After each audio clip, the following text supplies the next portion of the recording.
ಕರ್ನಾಟಕ ಮೂಲದ ಅಮೆರಿಕದ ಖ್ಯಾತ ಉದ್ಯಮಿ ಸಿವಿ ಶಶಿಕುಮಾರ್ ಅವರು ಕೇವಲ ಪ್ರವಾಸಿಯಲ್ಲ, ಅಪರೂಪದಲ್ಲಿ ಅಪರೂಪದ ಸಾಹಸಿ ಪ್ರವಾಸಿ. ಇವರು ಮೊದಲು ಅಂಟಾರ್ಟಿಕಾ, ಬಳಿಕ ಉತ್ತರ ಧ್ರುವ ಮತ್ತು ಇತ್ತೀಚೆಗೆ ದಕ್ಷಿಣ ಧ್ರುವ ತಲುಪಿ ಹಿಂತಿರುಗಿದ್ದಾರೆ. ಪತ್ನಿ ಸುಷ್ಮಾ ಇವರ ಈ ಸಾಹಸಕ್ಕೆ ಸಾಥ್ ಕೊಟ್ಟಿದ್ದು ವಿಶೇಷ. ಶಶಿಕುಮಾರ್ ಅವರ ಮುಂದಿನ ಗುರಿ ಬಾಹ್ಯಾಕಾಶಯಾನ. ಈ ಮೂಲಕ ಉತ್ತರ ಧ್ರುವ, ದಕ್ಷಿಣ ಧ್ರುವ ಮತ್ತು ಬಾಹ್ಯಾಕಾಶ ತಲುಪಿದ ಮೊದಲ ಭಾರತೀಯ ಎಂಬ ಅಪರೂಪದ ಕೀರ್ತಿಗೆ ಇವರು ಪಾತ್ರರಾಗಲಿದ್ದಾರೆ. ಈ ಮೂರೂ ಕಡೆ ವಿಶ್ವದ ಇಬ್ಬರಷ್ಟೇ ಈವರೆಗೆ ಭೇಟಿ ನೀಡಿದ್ದಾರೆ ಎನ್ನುವುದು ನಿಮಗೆ ಗೊತ್ತಿರಲಿ. ಶಶಿಕುಮಾರ್ ಅವರು ಬೆಂಗಳೂರಿನ ಇಂಡಿಯನ್ ಇನ್ಸ್ಟಿಟ್ಯೂಟ್ ಆಫ್ ಸೈನ್ಸ್ನಲ್ಲಿ ಸಿವಿಲ್ ಇಂಜಿನಿಯರಿಂಗ್ನಲ್ಲಿ ಎಂಇ ಮಾಡಿದ ಬಳಿಕ ಅಮೆರಿಕದಲ್ಲಿ ವೃತ್ತಿ ಜೀವನ ಆರಂಭಿಸಿದ್ರು. ಅಲ್ಲಿ ತಮ್ಮದೇ ಸಿವಿ ಅಸೋಸಿಯೇಟ್ ಸಂಸ್ಥೆ ಆರಂಭಿಸಿದ್ರು. ಅಮೆರಿಕದಲ್ಲಿನ ಪ್ರಮುಖ ಸೇತುವೆ ವಿನ್ಯಾಸ, ಹೆದ್ದಾರಿ ವಿನ್ಯಾಸ, ಸಮೀಕ್ಷೆ, ನಿರ್ಮಾಣ ತಪಾಸಣೆ ಮತ್ತು ನಿರ್ವಹಣೆ ಸೇವೆಗಳನ್ನು ಇವರ ಸಂಸ್ಥೆ ಒದಗಿಸ್ತಾ ಇದೆ. ಅಮೆರಿಕದ ನ್ಯೂಯಾರ್ಕ್, ನ್ಯೂ ಜೆರ್ಸಿ, ಟೆಕ್ಸಾಸ್, ಪೆನ್ಸಿಲ್ವೇನಿಯಾಗಳಲ್ಲಿ ಇವರ ಸಂಸ್ಥೆ ವೃತ್ತಿ ಪರವಾನಗಿ ಹೊಂದಿದೆ. 2006ರಲ್ಲಿ ಅಂದಿನ ಯುಎಸ್ ಸೆನೆಟರ್ ಹಿಲರಿ ಕ್ಲಿಂಟನ್ ಭಾಗವಹಿಸಿದ್ದ ಸಮಾರಂಭದಲ್ಲಿ ಶಶಿಕುಮಾರ್ ಅವರು ಅತ್ಯುತ್ತಮ ಏಷ್ಯನ್ ಅಮೆರಿಕನ್ ಇನ್ ಬಿಸಿನೆಸ್ ಪ್ರಶಸ್ತಿಯನ್ನ ಪಡೆದಿದ್ದಾರೆ.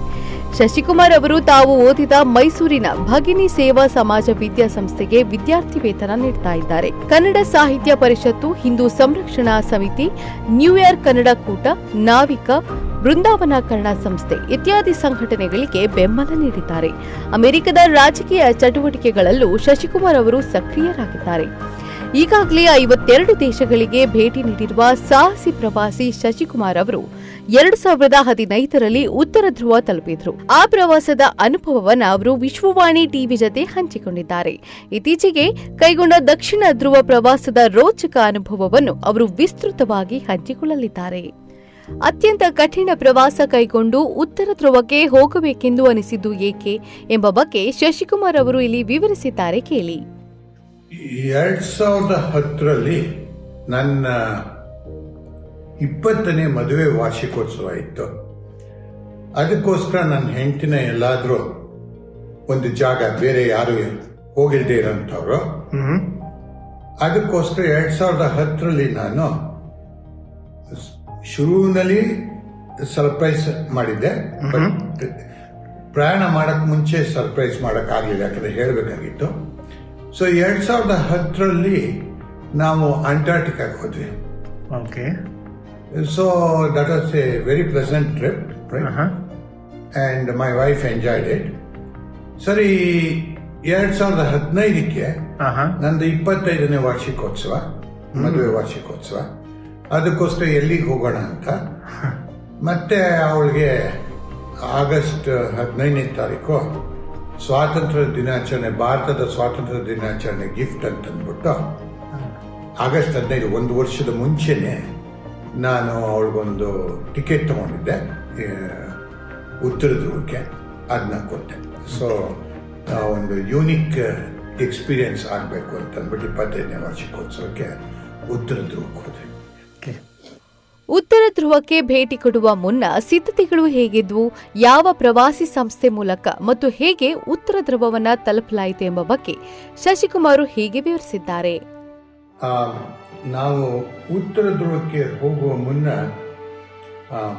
ಮುರ್ಮಾನ್ಸ್ಕ್ ಅಂತಂದ್ಬಿಟ್ಟು ರಷ್ಯಾ ಮೂಲಕ ಹೋಗಬೇಕಾಗಿತ್ತು. ಸರಿ,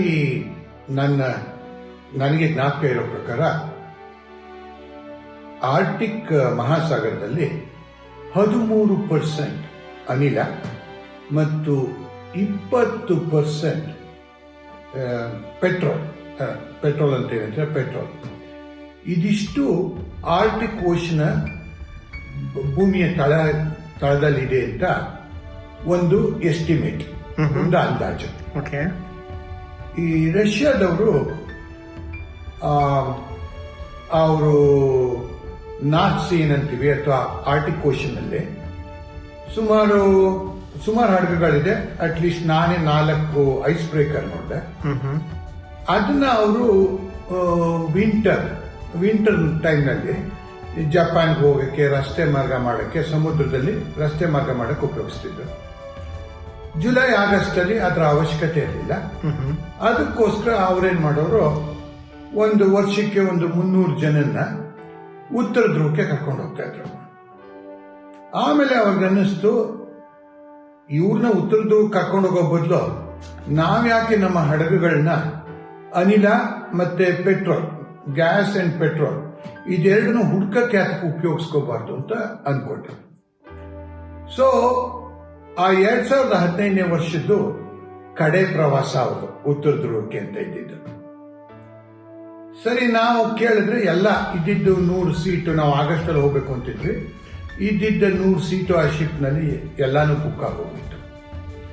ನನಗೆ ಅದೃಷ್ಟವಶ ಒಬ್ಬ ರಷ್ಯನ್ ಆತರು almost as I said 1 million 10 ಲಕ್ಷ ಫಾಲೋವರ್ಸ್ ಇದ್ದಾರೆ ಅವನಿಗೆ ರಷ್ಯಾದಲ್ಲಿ. ಆ ರಷ್ಯನ್ ಬರಹಗಾರ ನನ್ನ ಜೊತೆ ಅಂಟಾರ್ಟಿಕಾದಲ್ಲಿ ಪ್ರವಾಸ ಮಾಡಿದ್ದ. ಇವನ್ ನಮ್ಮ ಮದುವೆ ವಾರ್ಷಿಕೋತ್ಸವಕ್ಕೆ ಒಂದು ಪುಸ್ತಕ ಕೂಡ, ರಷ್ಯನ್ನಲ್ಲಿ ಬರೆದಿರ್ತಕ್ಕಂಥ ಒಂದು ಪುಸ್ತಕ ಕೂಡ ಕೊಟ್ಟಿದ್ದ. ಸರಿ, ಅವನನ್ನ ಕಾಂಟ್ಯಾಕ್ಟ್ ಮಾಡಿದೆ ನಾನು, ಆ ಬರಹಗಾರನ. ಆ ಬರಹಗಾರ ಹೇಳ್ದ, ನಾನು ಪೊಸೈಡನ್ ಅಂತ ಅಂದ್ಬಿಟ್ಟು, ಅದು ಪ್ರವಾಸಿ ಸಂಸ್ಥೆ. ಪೊಸೈಡನ್ ಈಸ್ ಸಮುದ್ರ ದೇವತೆ, ಗ್ರೀಕ್ನ ಸಮುದ್ರ ದೇವತೆ. ಸರಿ, ಆ ಪ್ರವಾಸಿ ಸಂಸ್ಥೆಗೆ ಫೋನ್ ಮಾಡಿಬಿಟ್ಟು ನಮ್ಗೆ 2 ಸೀಟ್ ಕೊಡಿ ಅಂತ. ಸೊ ಅದರಿಂದ we were able to get 2 seats to go in the last trip to the north pole. ಆವಾಗ ಸುಮಾರು ಪೆಟ್ರೋಲ್ ಬೆಲೆ ಒಂದು ಬ್ಯಾರಲ್ಗೆ ಬ್ರೆಂಟ್ ಕ್ರೂಡ್ ಆಯಿಲ್ $100 ಇತ್ತು. ರಷ್ಯಾದ ಪ್ರಕಾರ ಅಥವಾ ಬೇರೆಯವರ ಅನಾಲಿಸಿಸ್ ಪ್ರಕಾರ $200 crude oil, Brent crude oil per barrel $200 ಹೋಗುತ್ತೆ ಅಂತಿತ್ತು. ಆಮೇಲೆ ಆ ಬೆಲೆ $40 ಬೀಳ್ತು. ಆವಾಗ ರಷ್ಯಾ ಪೆಟ್ರೋಲ್ ಎಕ್ಸ್ಪ್ಲೋರೇಷನ್ ಮಾಡೋ ಬದಲು ಮತ್ತೆ 2016ರಲ್ಲಿ ಮತ್ತೆ ನಾರ್ತ್ ಪೋಲ್, ಉತ್ತರ ಧ್ರುವಕ್ಕೆ ಹೋಗಕ್ಕೆ ಪ್ರವಾಸನ ಶುರು ಮಾಡಿದ್ರು. ಅಗೇನ್ ಕಂಪನಿ ಅಥವಾ ನಮ್ಮ ಇದ್ರ ಹೆಸರು ಪೊಸೈಡನ್ ಅಂತ. Okay okay. ಉತ್ತರ ಧ್ರುವಕ್ಕೂ ದಕ್ಷಿಣ ಧ್ರುವಕ್ಕೂ ಇರುವ ವ್ಯತ್ಯಾಸ ಏನು? ಉತ್ತರ ಧ್ರುವದ ವಾತಾವರಣ ಹೇಗಿರುತ್ತದೆ? ಯಾವ ಪ್ರಮಾಣದಲ್ಲಿ ಚಳಿ ಇರುತ್ತದೆ ಎಂಬ ನಮ್ಮ ಕುತೂಹಲಕ್ಕೆ ಇಲ್ಲಿದೆ ಉತ್ತರ. ನಾನು ಹಿಂದಿನ ಪ್ರಶ್ನೆಗೆ ಒಂದು ಉತ್ತರ ಕೊಟ್ಬಿಡ್ಬೇಕು. ಫಸ್ಟ್, ಉತ್ತರ ಧ್ರುವ ಇರೋದು ನೀರಿನ ಮೇಲೆ. ಇದು ಆರ್ಟಿಕ್ ಓಷನ್, ಆರ್ಟಿಕ್ ಮಹಾಸಾಗರದ ಮೇಲೆ ಇರೋದು. ಅಲ್ಲಿ ನೀರು 3 ಕಿಲೋಮೀಟರ್ ಆಳ ಇದೆ ಉತ್ತರ ಧ್ರುವ ಜಾಗದಲ್ಲಿ. ಸೊ ನಾವು ಉತ್ತರ ಧ್ರುವಕ್ಕೆ ಹಡಗ್ನಲ್ಲಿ ಹೋಗ್ಬೋದು. ಹಡಗು, ನಿಮ್ಮ ಹಡಗು 5 ಸ್ಟಾರ್ ಹೋಟೆಲ್ ತರ ಇತ್ತು ಅಂದ್ರೆ 5 ಸ್ಟಾರ್ ಹೋಟೆಲ್ನ ನೀವು ಉತ್ತರ ಧ್ರುವದ ಮೇಲೆ ನಿಲ್ಲಿಸಿದ್ರೆ ಆರಾಮಾಗಿ ಏನು ತೊಂದರೆ ಇಲ್ಲದೆ ನೀವು ಉತ್ತರ ಧ್ರುವ ತಲುಪಬಹುದು. ದಕ್ಷಿಣ ಧ್ರುವ ಲ್ಯಾಂಡ್ ಮಾಸ್, ಭೂಮಿ ಮೇಲಿರೋದು ದಕ್ಷಿಣ ಧ್ರುವ. ಅಂಟಾರ್ಟಿಕಾ ಸುಮಾರು ಇದರಲ್ಲಿ ಬೇಸಿಗೆ ಸಮಯದಲ್ಲಿ 1700 ಮೈಲಿ ತ್ರಿಜ್ಯ ಇರುತ್ತೆ, average radius you can call it. ವೆರಾಸ್ ಇದರಲ್ಲಿ ಹಿಮದ ಟೈಮ್ನಲ್ಲಿ, ಅಂದ್ರೆ ವಿಂಟರ್ ಟೈಮ್ನಲ್ಲಿ ಅದು 2400 ಮೈಲಿ ತ್ರಿಜ್ಯ ಆಗುತ್ತೆ. ಅಂದ್ರೆ ಆ ಭಾಗ ಪ್ರತಿದಿನನೂ 1.25 ಮೈಲಿ ಬೆಳೀತಾ ಹೋಗುತ್ತೆ ವಿಂಟರ್ನಲ್ಲಿ. ಅಥವಾ ಬೇಸಿಗೆನಲ್ಲಿ ಎಷ್ಟು ಜಾಗ ಇರುತ್ತೆ ಅಂಟಾರ್ಟಿಕಾ, ಅದು ಈ ವಿಂಟರ್ ಟೈಮ್ನಲ್ಲಿ 2ರಷ್ಟಾಗುತ್ತೆ, ಏರಿಯಾ 2ರಷ್ಟಾಗುತ್ತೆ, ಅಥವಾ ವಿಸ್ತೀರ್ಣ 2ರಷ್ಟಾಗುತ್ತೆ. ತ್ರಿಜ್ಯ 1700 ಮೈಲಿಂದ 2400 ಮೈಲಿ ಆಗುತ್ತೆ. ಇದು ಉತ್ತರ ಧ್ರುವ ಆರ್ಟಿಕ್ ಓಷನ್ ಮೇಲೆ ಇರೋದ್ರಿಂದ ನಿಮ್ಮ ಎಲಿವೇಶನ್ ಏನಂತೀವಿ ಅದು almost 0, because all the surveys are done based on considering ocean level as 0. Okay. So, ಅದು ನೀರಿನ ಮೇಲಿರೋದ್ರಿಂದ, ಸಮುದ್ರದ ಮೇಲಿರೋದ್ರಿಂದ ನೀವು ಎಲಿವೇಶನ್ 0 ಅಂತ ಅನ್ಕೋಬಹುದು. ದಕ್ಷಿಣ ಧ್ರುವ ಭೂಮಿ ಭಾಗ ಜೊತೆಗೆ ಅದು 9300 ಅಡಿ ಮೇಲ್ಗಡೆ ಇದೆ. ಸೊ ಸ್ವಲ್ಪ ಚಳಿ ಬೇರೆ ಜಾಸ್ತಿ, ವಿಂಡು ಜಾಸ್ತಿ ಅಲ್ಲಿ, ಅಂದ್ರೆ ಗಾಳಿ ಜಾಸ್ತಿ ಉತ್ತರ ಧ್ರುವಕ್ಕಿಂತ. ಉತ್ತರ ಧ್ರುವದಲ್ಲಿ ನೀರು ಸಲೈನ್ ವಾಟರ್, ಅಂದ್ರೆ ಸಾಲ್ಟ್ ವಾಟರ್, ಉಪ್ಪಿನ ನೀರು. ಅದಕ್ಕೆ ನೀರು -4 ಡಿಗ್ರಿ ಸೆಂಟಿಗ್ರೇಡ್ಗಿಂತ ಕಮ್ಮಿ ಹೋಗಲ್ಲ. ಅದಕ್ಕೆ ನಾವು ನೀರಿನ ಒಳಗಡೆ ಜಂಪು ಮಾಡಬಹುದಾಗಿತ್ತು. ನಾವು ದಕ್ಷಿಣ ಧ್ರುವದಲ್ಲಿದ್ದಾಗ ನಾವು ಸಮ್ಮರ್ ಪೀಕಲ್ಲಿ ಇದ್ದೀವಿ ಅಂತ ಅನ್ಕೊಂಡಿದ್ವಿ. ಬಟ್ ನಾವು ದಕ್ಷಿಣ ಧ್ರುವದಲ್ಲಿ ನಾನು ಹೋಗೋ ದಿನ ನನ್ನ ಲೆಕ್ಕದ ಪ್ರಕಾರ -5 ಡಿಗ್ರಿ ಫ್ಯಾರನೀಟ್ ಇರುತ್ತೆ ಅಂತ ನಾನು ಲೆಕ್ಕ ಹಾಕೊಂಡಿದ್ದೆ. ಬಟ್ ನಾನು ಅಲ್ಲಿದ್ದಾಗ -33.33 ಡಿಗ್ರಿ ಫ್ಯಾರನೀಟ್ ಅಥವಾ -30 ಡಿಗ್ರಿ ಸೆಲ್ಸಿಯಸ್ ಇತ್ತು. ನಮಗೆ ಕೈಗೆ ಗ್ಲೌಸ್ ಕೂಡ ಹಾಕೋಕ್ಕಾಗ್ತಿರಲಿಲ್ಲ. ಅಂಡ್ ವಿಂಡ್ ಗಾಳಿ ತುಂಬಾ ಜೋರಾಗಿತ್ತು, ನಮಗೆ ಬೀಳೋ ತರ ಆಗ್ತಿತ್ತು ದಕ್ಷಿಣ ಧ್ರುವದಲ್ಲಿ. ಸೊ ನಾನು ಉತ್ತರ ಧ್ರುವ 10ಕ್ಕೆ 10 ನಂಬರ್ ಕೊಟ್ರೆ, ದಕ್ಷಿಣ ಧ್ರುವಕ್ಕೆ ನಮ್ಮ ಪ್ರಯಾಣ ನಮ್ಮ ಏಜೆಂಟ್ ಮೂಲಕ ಅಂಟಾರ್ಟಿಕ್ ಲಾಜಿಸ್ಟಿಕ್ಸ್ ಅಂಡ್ ಎಕ್ಸ್ಪಿಡಿಷನ್ಸ್ ಅಂತ ಕಂಪನಿ ಮೂಲಕ ಹೋಗಿದ್ದು. ನಾನು 5 ಔಟ್ ಆಫ್ 10 5 ಮಾರ್ಕ್ ಕೊಡ್ತೀನಿ ಅದಕ್ಕೆ 10ರಲ್ಲಿ. ಉತ್ತರ ಧ್ರುವ 10ಕ್ಕೆ 10 ಕೊಡ್ತೀನಿ. ಅಂದ್ರೆ ಉತ್ತರ ಧ್ರುವನೇ ತುಂಬಾ ಚೆನ್ನಾಗಿದೆ ಅಂತ ಆಯ್ತು. ಉತ್ತರ ಧ್ರುವ ಚೆನ್ನಾಗಿದೆ. ಆಮೇಲೆ ಇನ್ನೊಂದೇನಾಯ್ತು ಅಂದ್ರೆ, ಇದು ಜಸ್ಟ್ ಜಿಯೋಗ್ರಫಿಕಲ್ ಮ್ಯಾಟರ್. ನಾವು ಇದಕ್ಕೆಲ್ಲ 1 ವರ್ಷ ಮುಂಚೆನೆ ಬುಕ್ ಮಾಡಿದ್ವಿ. 2014ರಲ್ಲಿ 2015ರಲ್ಲಿ ಉತ್ತರ ಧ್ರುವಕ್ಕೆ ಹೋಗಕ್ಕೆಲ್ಲ ಬುಕ್ ಮಾಡಿದ್ವಿ. ನಾವು ಬುಕ್ ಮಾಡಿದಾಗ ರಷ್ಯಾದವ್ರು ಹೇಳಿದ್ರು ನಮಗೆ ಮಲ್ಟಿಪಲ್ ಎಂಟ್ರಿ ವೀಸಾ ಬೇಕು. ಫಸ್ಟ್ ಮುರ್ಮಾನ್ಸ್ಕ್ ಅಂತ ಒಂದು ಊರಿಗೆ ಹೋಗ್ಬೇಕು, ಅಲ್ಲಿಂದ ಹಡಗಲ್ಲಿ ಉತ್ತರ ಧ್ರುವಕ್ಕೆ ಹೋಗ್ಬಿಟ್ಟು ವಾಪಸ್ ಬಂದಾಗ ಮತ್ತೆ ವೀಸಾ ಬೇಕು ಅಂದ್ಬಿಟ್ಟು. ಆಮೇಲೆ ರಷ್ಯಾದವರು ಸುಮಾರು ನನಗೆ ಜ್ಞಾಪಕ ಇರೋ ಪ್ರಕಾರ 2015ರಲ್ಲಿ ಉತ್ತರ ಧ್ರುವ ರಷ್ಯಾದ ಭಾಗ ಅಂತ ಡಿಕ್ಲೇರ್ ಮಾಡಿದ್ರು.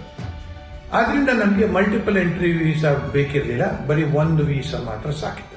ಅಂದ್ರೆ ಮುರ್ಮಾನ್ಸ್ಕ್ ಹೋಗೋದು, ಮುರ್ಮಾನ್ಸ್ಕಿಂದ ಉತ್ತರ ಧ್ರುವಕ್ಕೆ ಹೋಗೋದು, ಉತ್ತರ ಧ್ರುವದಿಂದ ವಾಪಸ್ ಬಂದ್ರು ನಾವು ಯಾವಾಗಲೂ ರಷ್ಯಾದ ಭಾಗದಲ್ಲೇ ಇದ್ದಿದ್ರಿಂದ ನಮಗೆ ಮಲ್ಟಿಪಲ್ ಎಂಟ್ರಿ ವೀಸಾ ಬೇಡ ಅಂತ. Even it is rumoured that Russian soldiers are train to fight at North Pole actually.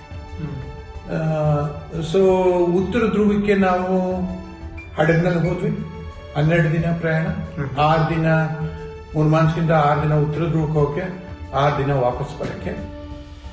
Virus ದಕ್ಷಿಣ ಧ್ರುವಕ್ಕೆ ನಾವು ಪುಂತಾ ಎರಿನಾಸ್, ಅದು ಚಿಲೆ ಭಾಗ, ಚಿಲೆಯಿಂದ ಯೂನಿಯನ್ ಗ್ಲೇಷಿಯರ್ ಅಂದ್ಬಿಟ್ಟು 80 ಡಿಗ್ರಿ ದಕ್ಷಿಣ ಅಕ್ಷಾಂಶಕ್ಕೆ ಹೋದ್ವಿ. ಅಲ್ಲಿಂದ 90 ಡಿಗ್ರಿ ದಕ್ಷಿಣ ಅಕ್ಷಾಂಶ, ಅದೇ ದಕ್ಷಿಣ ಧ್ರುವ, ಅಲ್ಲಿಗೆ ಮತ್ತೆ ಇನ್ನೊಂದು ಪ್ಲೇನಲ್ಲಿ ಹೋದ್ವಿ. ಸೊ ನಮ್ಮ ಪ್ಲೇನ್ ಫ್ಲೈಟು ಟೋಟಲ್ ಅಂದ್ರೆ ಯೂನಿಯನ್ ಗ್ಲೇಷಿಯರ್ ಇಳ್ಕೊಂಡಿದ್ವಿ 10 ಗಂಟೆ ಪ್ರಯಾಣ. ಪುಂತಾ ಎರಿನಾಸ್, ಚಿಲೆ ಪುಂತಾ ಎರಿನಾಸ್ ಇಂದ ದಕ್ಷಿಣ ಧ್ರುವ ತಲುಪಕ್ಕೆ 10 ಗಂಟೆ ಪ್ರಯಾಣ ಏರೋಪ್ಲೇನ್ ಅಲ್ಲಿ.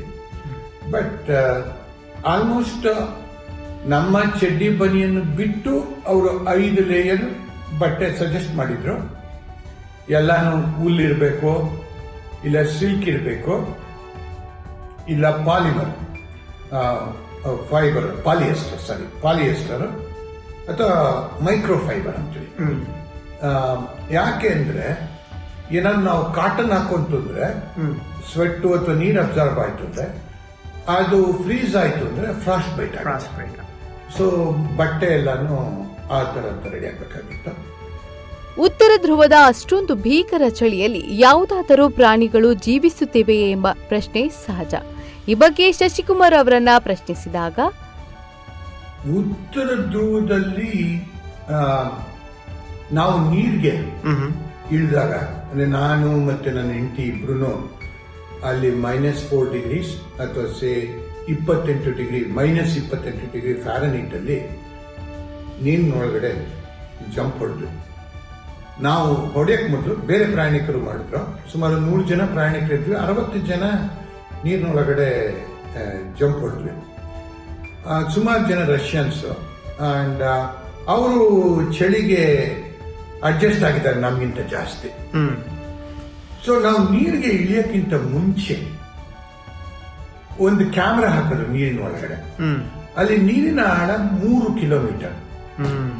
ಯಾತಕ್ಕೆ ನೀರಿನ ಒಳಗಡೆ ಒಂದು ಕ್ಯಾಮ್ರಾ ಹಾಕೋದು ಅಂದ್ರೆ ಕಿಲ್ಲರ್ ವೇಲ್ಸ್ ಇವಾಗ ಉತ್ತರ ಧ್ರುವದಲ್ಲಿ 14 ಅಡಿಯಷ್ಟು ದಪ್ಪ ಅಥವಾ 4 ಮೀಟರ್ ಅಷ್ಟು ದಪ್ಪದ ಐಸ್ ಇದೆ. ಬಟ್ ಅದ್ರ ಕೆಳಗಡೆ ಎಲ್ಲ ನೀರು 3 ಕಿಲೋಮೀಟರ್. ಕಿಲ್ಲರ್ ವೇಲ್ಸ್ ಇರುತ್ತೆ ಅಲ್ಲಿ. ಸೊ ಅವ್ರಿಗೆ ಏನ್ ಹೆದರಿಕೆ ಇತ್ತು ಅಂದ್ರೆ ನಾನು ನೀರಿಗೆ ಜಂಪ್ ಹೊಡೆದಾಗ ಕಿಲ್ಲರ್ ವೇಲ್ ಬಂದು ನನ್ನ ಕಾಲನ್ನ ಎಳ್ಕೊಂಡು ಹೋಗಿದ್ದೆ, ನನ್ನ ತಿನ್ಬಿಡ್ಬೋದು. ಅದಕ್ಕೋಸ್ಕರ ಏನ್ ಮಾಡಿದ್ರು, ನೀರಿನ ಒಳಗಡೆ ಕ್ಯಾಮ್ರಾ ಹಾಕಿದ್ರು ಫಸ್ಟ್, ಯಾವ್ದಾದ್ರು ಕಿಲ್ಲರ್ ವೇಲ್ಸ್ ಇದೆಯಾ ಅಂತ.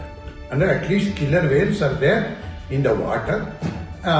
ಅಂಡ್ ಆಲ್ಸೋ ನಾವು ಹಡಗು ಎಲ್ಲಿತ್ತು ಅಲ್ಲಿ 4 ಜನ ಕಲಿಷ್ಕೋ ಅಂತ ಒಂದು ಗನ್ ರಷ್ಯನ್ಸ್ ಯೂಸ್ ಮಾಡೋದು, ರಷ್ಯನ್ ಮ್ಯಾನುಫ್ಯಾಕ್ಚರ್ ಗನ್.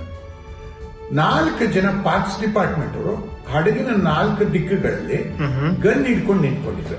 ಯಾಕೆಂದ್ರೆ ಪೋಲಾರ್ ಬೇರ್ ಬಂತು ಅಂದ್ರೆ ಪೋಲಾರ್ ಬೇರು ಸುಮಾರು 100 ಅಡಿನ 7 ಸೆಕೆಂಡ್ ಅಲ್ಲಿ ಓಡುತ್ತದೆ. ಸೊ ಅದು ಬಂದು ನಮ್ಮನ್ನ ಅಟ್ಯಾಕ್ ಮಾಡಬಹುದು ಅಂದ್ಬಿಟ್ಟು 4 ಜನ ರಷ್ಯನ್ ನ್ಯಾಷನಲ್ ಪಾರ್ಕ್ಸ್ ಡಿಪಾರ್ಟ್ಮೆಂಟ್ ಅವರು ನಮ್ಮ ಹಡಗು ನಮ್ಮನ್ನ ಕಾಯ್ತಾ ಇದ್ರು. ಅಂದ್ರೆ ಪೋಲಾರ್ ಬೇರ್ಸ್ ಇರುತ್ತಲ್ಲಿ ನೀರಿನಲ್ಲಿ ಸೀಲ್ಸು, ವಾಲ್ರಸ್ಸು, ಓರ್ಕಾವೇಲು ಅದೆಲ್ಲ ಇರುತ್ತೆ. ನಾವು ಅದು 90 ಡಿಗ್ರಿ ಉತ್ತರ ಧ್ರುವ, ಉತ್ತರ 90 ಡಿಗ್ರಿ ಅಕ್ಷಾಂಶ. 80 ಡಿಗ್ರಿ ಅಕ್ಷಾಂಶದಲ್ಲಿ ನಾವು ಫ್ರಾನ್ಸ್ ಜೋಸೆಫ್ ಲ್ಯಾಂಡ್ ಅಂತ ಇದ್ವಿ. ಅಲ್ಲಿ ನಾವು ವಾಲ್ರಸ್ಸು, ಪೋಲಾರ್ ಬೇರು, ಬೇರೆ ಬರ್ಡ್ಸು, ಬೇಕಾದಷ್ಟು ಬರ್ಡ್ಸು ಎಲ್ಲ ನೋಡಿದ್ವಿ. ಆದ್ರೆ ಅಲ್ಲಿ ಆರ್ಟಿಕ್ ಫಾಕ್ಸ್ ಇರುತ್ತೆ ಅಂತ ಹೇಳಿದ್ರು, ನಾವು ನೋಡ್ಲಿಲ್ಲ ಆಕ್ಚುಲಿ. ಸೊ ನೀರಿರೋದ್ರಿಂದ ಇದು ಬರೀ 14 ಅಡಿ ಮಾತ್ರ. ಹಿಮ ಅಥವಾ ಐಸ್ ಅಂತ ಏನಂತೀವಿ ಅದು ಬರೀ ನೀರಿನ 14 ಅಡಿ ಮಾತ್ರ ಫ್ರೀಸ್ ಆಗೋದ್ರಿಂದ ಅದ್ರ ಕೆಳಗಡೆ ಬೇರೆ ಮೀನುಗಳಿರೋಂಗೆ ಬೇರೆ ಪ್ರಾಣಿಗಳು ಉತ್ತರ ಧ್ರುವ ಸ್ವತಂತ್ರ ಪ್ರದೇಶವೇ ಅಥವಾ ಯಾವುದಾದರೂ ದೇಶಕ್ಕೆ ಸೇರಿದೆ ಎಂಬ ಜಿಜ್ಞಾಸೆ ಇದ್ದೇ ಇದೆ. ಈ ಬಗ್ಗೆ ಶಶಿಕುಮಾರ್ ಅವರು ಮಾಹಿತಿ ನೀಡಿದ್ದಾರೆ. ಇದಕ್ಕೆ ಒಂದು ಉತ್ತರ ಕೊಟ್ಟಿದ್ದೀನಿ ನಾನಾಗ್ಲೇನೆ. ನಾವು 2014ರಲ್ಲಿ ಈ ಟಿಕೆಟ್ಗಳನ್ನ ಬುಕ್ ಮಾಡಿದ್ವಿ. ಅವಾಗ ನಮಗೆ ನಮ್ಮ agent, Poseidon agent, multiple entry visa ಬೇಕು, ಯಾಕೆಂದ್ರೆ ನೀವು ರಷ್ಯಾಕ್ಕೆ ಹೋಗ್ತಾ ಇದ್ದೀರಾ, ಮತ್ತೆ ಉತ್ತರ ಧ್ರುವದಿಂದ ವಾಪಸ್ ಬಂದ್ಮೇಲೆನೂ ನಿಮಗೆ ರಷ್ಯಾ ವೀಸಾ ಬೇಕು ಅಂತ. ಅದಾದ ನಂತರ ನನಗೆ ಗೊತ್ತಿರೋ ಪ್ರಕಾರ ಉತ್ತರ ಧ್ರುವನ ರಷ್ಯಾದವರು ತಮ್ಮ ಭಾಗ ಅಂತ ಡಿಕ್ಲೇರ್ ಮಾಡಿದ್ರು. ಅದಕ್ಕೋಸ್ಕರ ನಮಗೆ ಉತ್ತರ ಧ್ರುವಕ್ಕೆ ಹೋಗಿ ವಾಪಸ್ ಬಂದಾಗ ರಷ್ಯಾದಲ್ಲಿ ಏನು ವೀಸಾ ಗೀಸಾ ಏನು ಚೆಕ್ ಮಾಡಲಿಲ್ಲ. ಯಾಕೆಂದ್ರೆ ರಷ್ಯಾದವ್ರ ನಂಬಿಕೆ ಅಥವಾ ಅವ್ರ ಡಿಕ್ಲರೇಷನ್ ಪ್ರಕಾರ ಉತ್ತರ ಧ್ರುವ ರಷ್ಯಾದ ಭಾಗ ಅಂತ ಅನ್ಕೊಂಡಿದ್ದಾರೆ. ಆದ್ರೆ ನಮ್ಮ ಗೈಡು, ನಮ್ಮ ಹಡಗಿನಲ್ಲಿ ಗೈಡ್ ಲೀಡರ್ ಅವರು ಫ್ರೆಂಚ್ ಅವರು, ಅವ್ರ ಪ್ರಕಾರ USA ಸಬ್ಮೆರಿನ್ಸ್ ಎಲ್ಲಾನು ಉತ್ತರ ಧ್ರುವಕ್ಕೆ ಬರುತ್ತೆ. ಯಾಕೆ ಆರ್ಟಿಕ್ ಓಷನ್ ಇಂಪಾರ್ಟೆಂಟ್ ಅಂತ ಹೇಳಿದ್ನಲ್ಲ, ಆರ್ಟಿಕ್ ಓಷನ್ ಅಲ್ಲಿ ಸುಮಾರು 13% ಅನಿಲ, 20% ಪೆಟ್ರೋಲ್ ಇದೆ. ಸೊ ಅದನ್ನ ಎಕ್ಸ್ಟ್ರಾಕ್ಟ್ ಮಾಡಬೇಕು. ಅದಕ್ಕೆ ಬೇಕಾದಷ್ಟು ದೇಶಗಳು ಆರ್ಟಿಕ್ ಓಷನ್ ತಮ್ಮ ಭಾಗ ಅಂತ ಡಿಕ್ಲೇರ್ ಮಾಡ್ಕೊಂಡಿದ್ದಾರೆ. Norway, Canada, Russia. But Russia ಪ್ರಕಾರ ಆಲ್ಮೋಸ್ಟ್ ಆರ್ಟಿಕ್ ಓಷನ್ 60%, ಶೇಕಡ 60% ರಷ್ಯಾದ ಭಾಗ ಅಂತ ಹೇಳಿದ್ದಾರೆ. ಉತ್ತರ ಧ್ರುವದಲ್ಲಿ ಶಶಿಕುಮಾರ್ ಅವರ ಅನುಭವ ಹೇಗಿತ್ತು ಅವರ ಮಾತಿನಲ್ಲೇ ಕೇಳಿ. ಉತ್ತರ ಧ್ರುವ ಮೊದಲೇ ಹೇಳಿದಂಗೆ ನೀರಿನ ಮೇಲಿದೆ.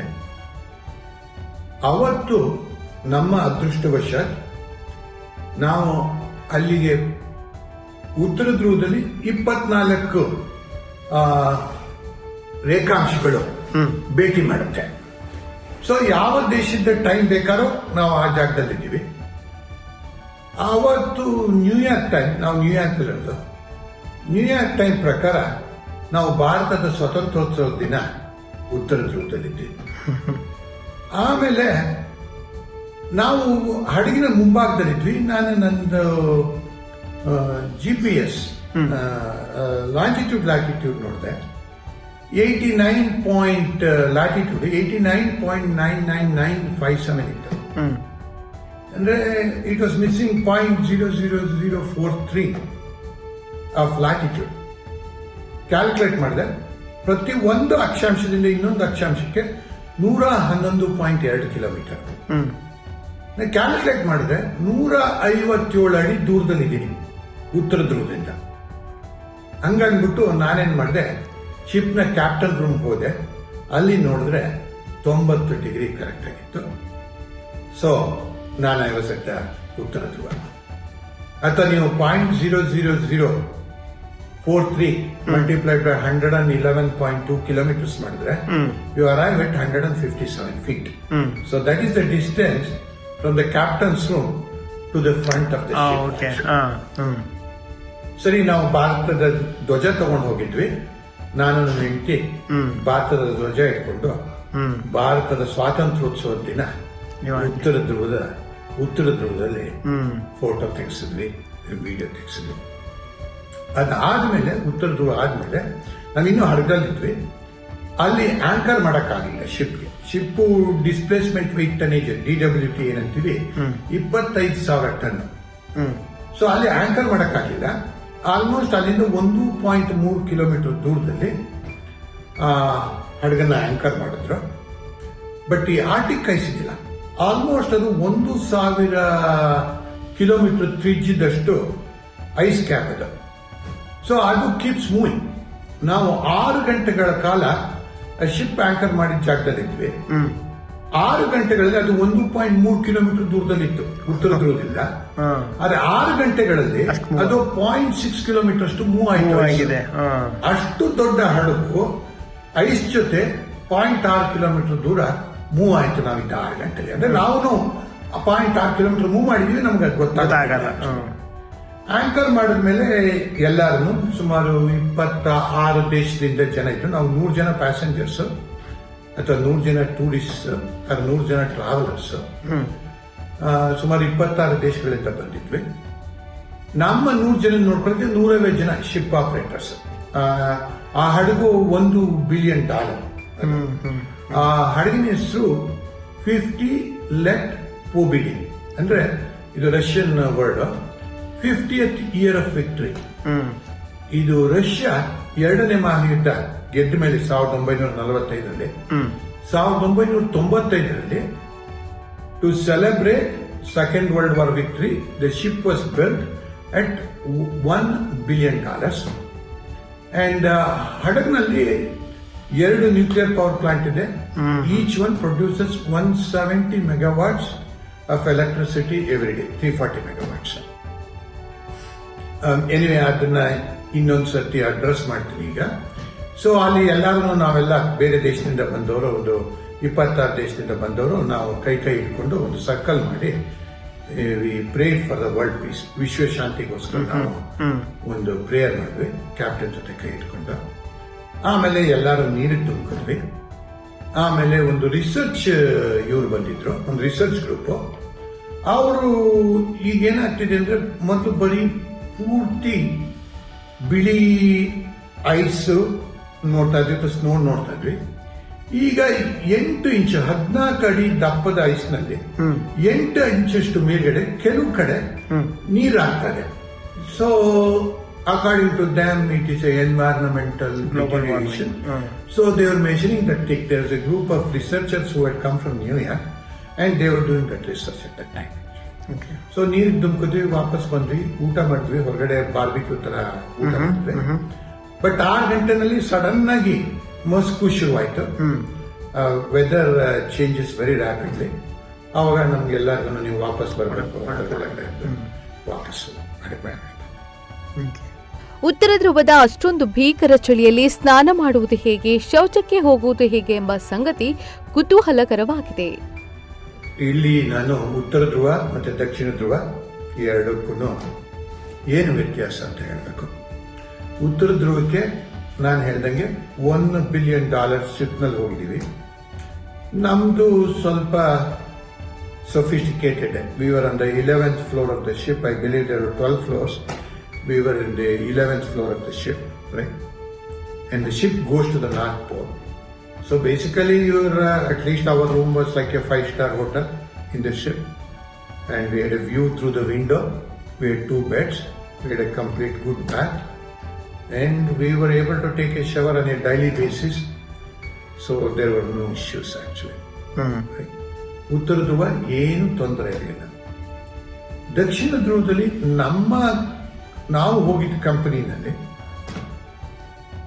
ನಾವು ಫಸ್ಟು 80 ಡಿಗ್ರಿ ದಕ್ಷಿಣ ಅಕ್ಷಾಂಶದಲ್ಲಿದ್ವಿ, 6 ದಿನ ಇದ್ವಿ. ಅದರಲ್ಲಿ ಯಾವತ್ತೂ ಒಂದು ದಿನ ಹವಾಮಾನ ಚೆನ್ನಾಗಿರುತ್ತೆ, ಅವತ್ತು ದಕ್ಷಿಣ ಧ್ರುವಕ್ಕೆ ಹೋಗ್ತಾರೆ. ನಾವು ಇದ್ದಿದ್ದು 80 ಅಕ್ಷಾಂಶದಲ್ಲಿ ಯಾವುದೇ ಜೀವಿಗಳಿಲ್ಲ, ಹುಲ್ಲು ಕೂಡ ಇಲ್ಲ, ಜರ್ಮ್ಸ್ ಕೂಡ ಇಲ್ಲ, ಏನೂ ಇರೋದಿಲ್ಲ. ಯಾಕೆಂದ್ರೆ ಯಾವಾಗಲೂ -25 ಡಿಗ್ರಿ ಫ್ಯಾರನೀಟ್. ಅಲ್ಲಿ 6 ದಿನ ಇದ್ಬಿಟ್ಟು ನಾವು ದಕ್ಷಿಣ ಧ್ರುವಕ್ಕೆ ಒಳ್ಳೆ ದಿನ ಹೋಗಬೇಕಾಗಿತ್ತು. ಒಂದು ಅಂಟಾರ್ಟಿಕಾ ಒಂದು ಕನ್ಸೋರ್ಟಿಯಂ ಆಫ್ ನೇಷನ್ಸ್, 56 ದೇಶಗಳು ಅಥವಾ 58 ಇರ್ಬೋದು ಈಗ, ಒಟ್ಟಿಗೆ ಸೇರಿ ಒಂದು ಕನ್ಸೋರ್ಟಿಯಂ ಮಾಡ್ಕೊಂಡಿದ್ದಾರೆ.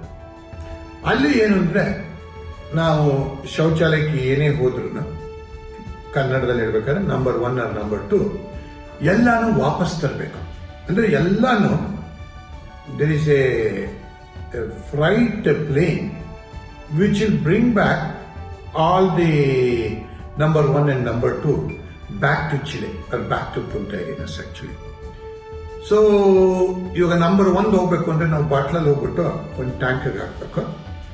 ನಂಬರ್ 2 ಹೋದ್ರೆ ನನಗೆ ಜ್ಞಾಪಕ ಇದ್ದ ಪ್ರಕಾರ 10 ಜನಕ್ಕೆ ಒಂದು ಪ್ಲಾಸ್ಟಿಕ್ ಬ್ಯಾಗ್ ಸುಮಾರು, and the plastic bags are picked up after 10 people go or something like that, and everything is brought back to Chile actually. So ಚಳಿ ಇದ್ರೂ ಸಹಿತ ನಾವು 4-5 ಲೇಯರ್ ಹಾಕೊಂಡಿರ್ತೀವಲ್ಲ, ಸೊ ನಾವು ಬಾತ್ರೂಮ್ ಒಳಗಡೆ ಇದ್ದಾಗ I assume it's A heated bathroom, right? And ನಾವು tent ಒಳಗಡೆ ಏನಾದರೂ ಬಾಟ್ಲ್ನಲ್ಲಿ ನಂಬರ್ 1 ಮಾಡಿದ್ರೆ ಅದಕ್ಕೇನು ತೊಂದರೆ ಇಲ್ಲ. ನೀರಿನ ಬಾಟ್ಲಿಗೆ ಮಾತ್ರ ನಾವು ಸ್ವೆಟರ್ ಹಾಕಿದ್ವಿ, ಯಾಕಂದ್ರೆ ನೀರು ಫ್ರೀಸ್ ಆಗೋಗ್ಬಿಡುತ್ತೆ, ನೀರು ಕುಡಿಯಕ್ಕಾಗಲ್ಲ. ನೀರಿನ bottle specific I forgot the standard of it, ಎನ್ನಿಂದ ಬರ್ತದೆ, ಇಂಜು ಸಮಥಿಂಗ್ ಅಲ್ಲ. And not only we have to buy that specific bottle, also ಅದಕ್ಕೊಂದು ಸ್ವೆಟರ್ ಹಾಕಿರ್ಬೇಕು. ಸ್ವೆಟರ್ ನಾವು ಕುಂತ ಏರಿನಸ್ನಲ್ಲಿ ತಗೊಂಡ್ವಿ, ಇಲ್ಲಿ ಸಿಕ್ಕಿಲ್ಲ ನಮಗೆ ನೀರಿನ ಬಾಟಲ್ ಸ್ವೆಟರ್ ಹಾಕೊಂಡಿದ್ರೆ ನೀರಾಗೆ ಉಳ್ಕೊಂಡಿರುತ್ತೆ, ನೀರು ಕುಡಿಬೋದು. ಅಂಡ್ ಇದು ನಂಬರ್ 1 ಟೆಂಪರೇಚರ್ ಇರುತ್ತಲ್ಲ, it is temperature of around 99.6 degrees human ಬಾಡಿಯಿಂದ ಬರುತ್ತೆ.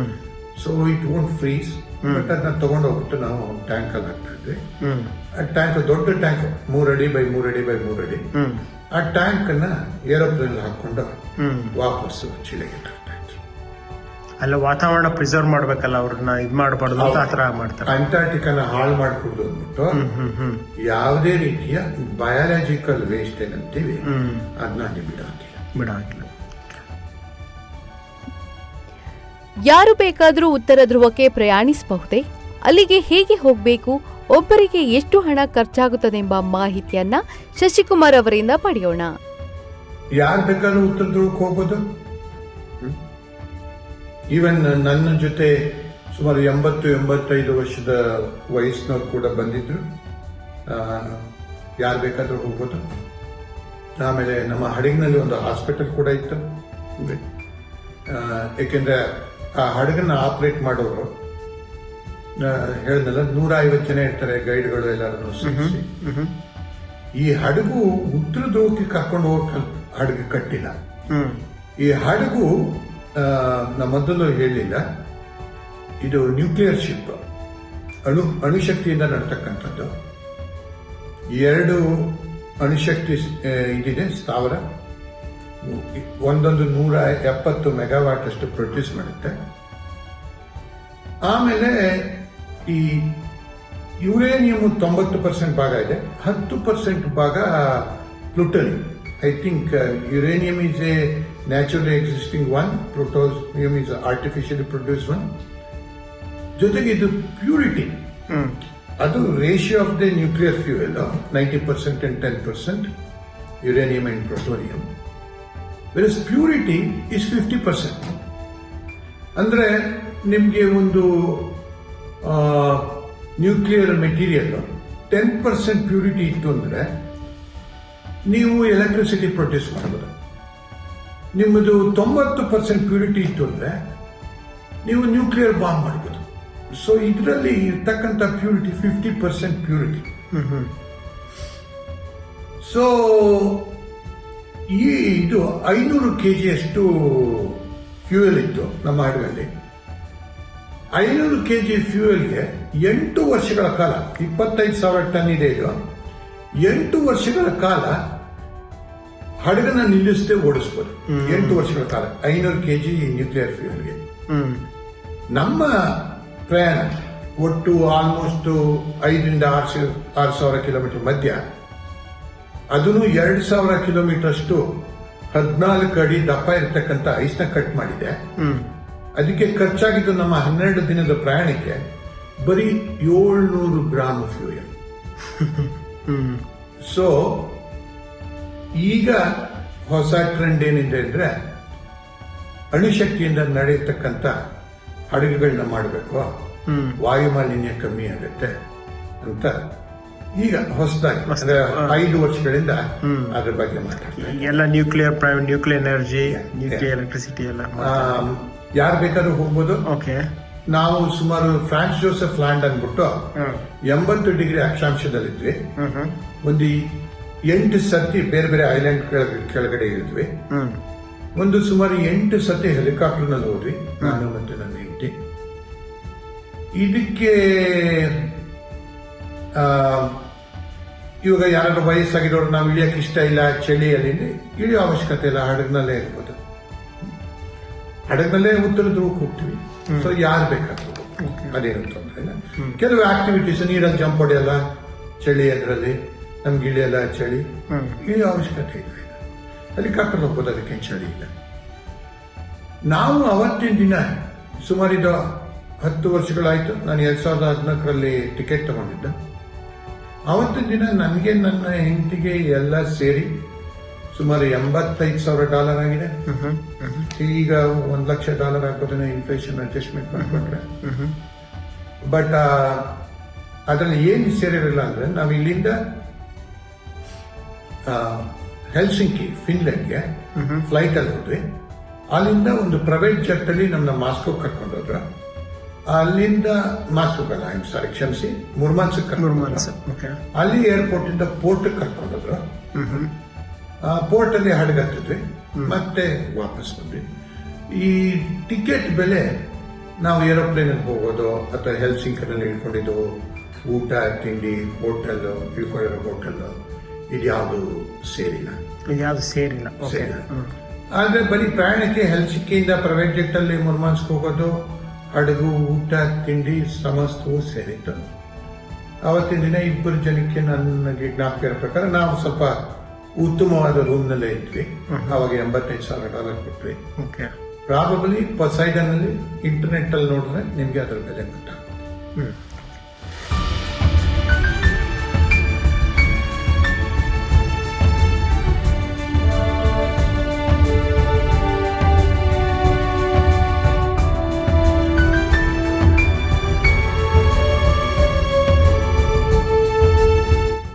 ಇಂಟ್ರೆಸ್ಟಿಂಗ್ ಮತ್ತು ಇನ್ಫಾರ್ಮೇಟಿವ್ ವಿಡಿಯೋಗಳನ್ನ ಮಿಸ್ ಮಾಡ್ಕೋಬೇಡಿ. ಈಗಲೇ ಸಬ್ಸ್ಕ್ರೈಬ್ ಮಾಡಿ.